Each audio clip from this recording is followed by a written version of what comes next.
국민의힘 선대위 인선 작업이 조금 삐걱거린다 이런 이야기가 나오고 있죠. 원래는 이번 주 중에 인선 결과, 1차 인선 결과가 발표가 있을 거라고 했는데 다음 주 중으로 미뤄졌습니다. 다만 이제 당 사무총장 교체는 이루어졌습니다. 18일 날 권성동 지금 후보 비서실장이죠. 이분이 사무총장을 맡게 되고 한기호 사무총장은 사퇴했죠.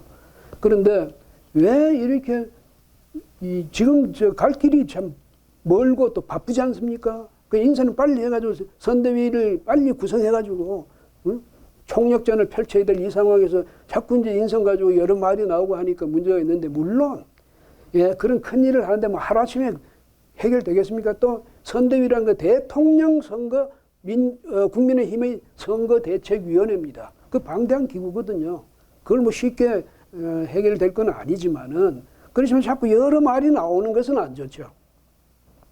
근데 왜 그러냐고 봤더니 다른 것보다도 이제 아마 인선 과정에서 윤 후보 측하고 또 이쪽에 김종인 지금 총괄 비대위원장으로 사실상 확정되어 있다고 그렇게 알려졌죠. 그 다음에 또 역시 공동선대위원장을 맡게 될 당연직이죠. 당대표 이준석 당대표하고 사이에서 뭐가 잘 안 맞는 것 같아요. 서로 생각이 다르죠. 생각이 다른 건 당연하죠.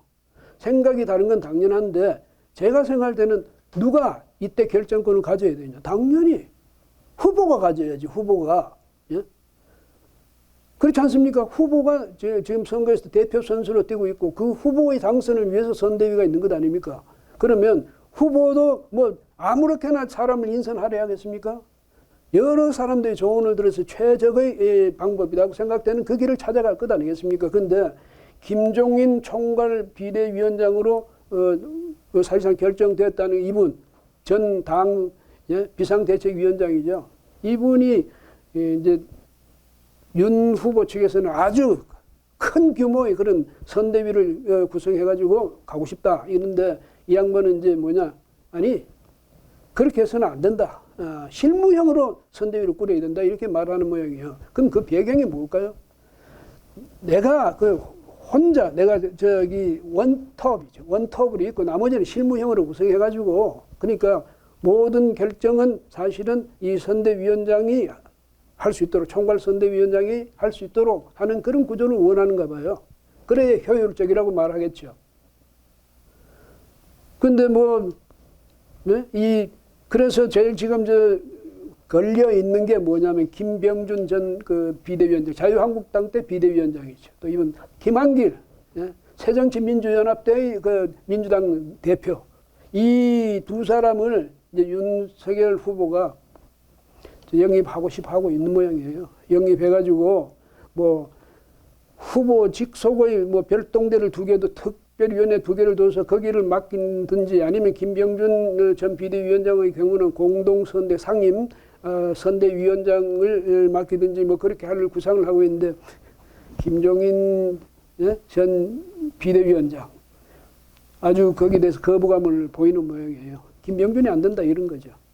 그 다음에 김한길에 대해서도 마찬가지. 그런 사람들 데려가가지고 해놓으면 특별위원회 그런 거 만들어 해놓으면 표 되냐고.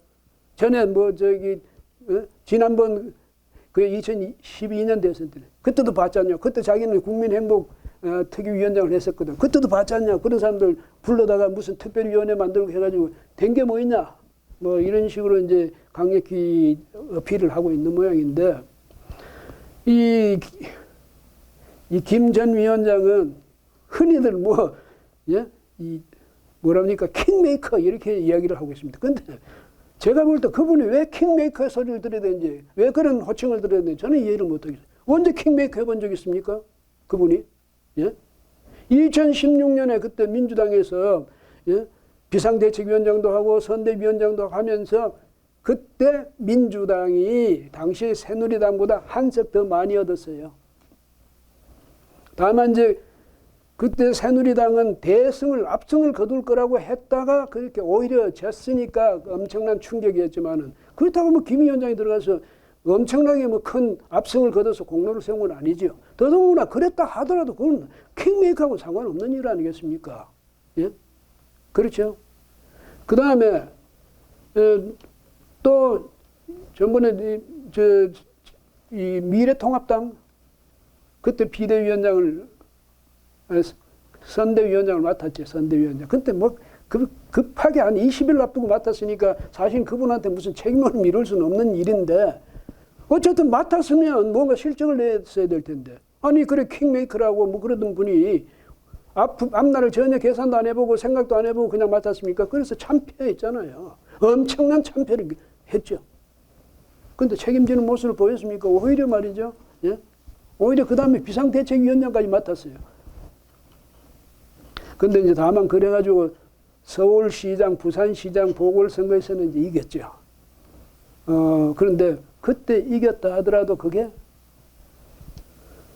킹메이커는 아니죠. 그러니까 박근혜 대통령이 이제 나왔던 2012년 대선 때는 국민행복 특별위원회 위원장을 맡아서 그러니까 경제민주화 이런 것을 제시하고 이래가지고 사실 선거에 큰 도움이 된 건 맞는데 그때 선대위원장하고 이건 다 다른 사람이었어요. 김용준 헌법재판소 전 소장 이런 분, 정몽준 또 그 김성주, 성주그룹의 김성주 회장 이런 분들이 그 다음에 또 황우여 당시 대표 이런 분들이 공동위원장을 맡았잖아요. 그렇죠. 그런데 이분이 뭐 특위위원장으로서 그 킹메이커 역할을 했습니까? 그래서 괜히 그런 허명을 너무 내세우는 거 그것도 좋은 거 아니고요. 김 위원장도 도우려면 그냥 정말 솔직 담백하게 돕는 게 저는 볼 때 맞다고 생각합니다. 물론 능력은 탁월하다고 믿고요. 그렇지만은 아무리 탁월한 능력이라도 너무 그렇게 버티면 안 되죠.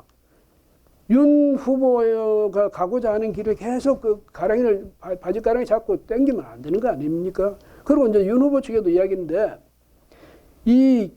본래 김 전 위원장은 항상 그렇게 보니까 전번에도 그렇고, 조건이 많더라고요. 조건이 많고, 뭐가 자기 마음에 안 들면 나는 들어갈 생각이 없어. 내가 들어간다 소리 한 적이 없어. 내가 그 사람 만난 적이 없어. 이렇게 이야기하는데, 확실한 거는요, 이번에는 윤석열 후보가 당선 가능성이 아주 높거든요. 제가 볼 때는 확실히 당선될 거다 이렇게까지 보이는데 이런 상황을 김 위원장이 포기하겠습니까? 김 전 위원장이 안 하죠. 이번에야말로 총괄 비대위원장을 앉으면 확실하게 킹메이커가 되는 거 아니겠습니까? 이 기회를 놓치려 하겠습니까? 그러니까 김 전 위원장이 자꾸 압박을 한다 해서 거기 너무 구애될 필요 없어요. 제가 생각할 때는 그분은 어떤 경우에도 반드시 그 자리에 앉습니다. 제가 생각할 때는 그렇고 제가 그걸 보장하죠.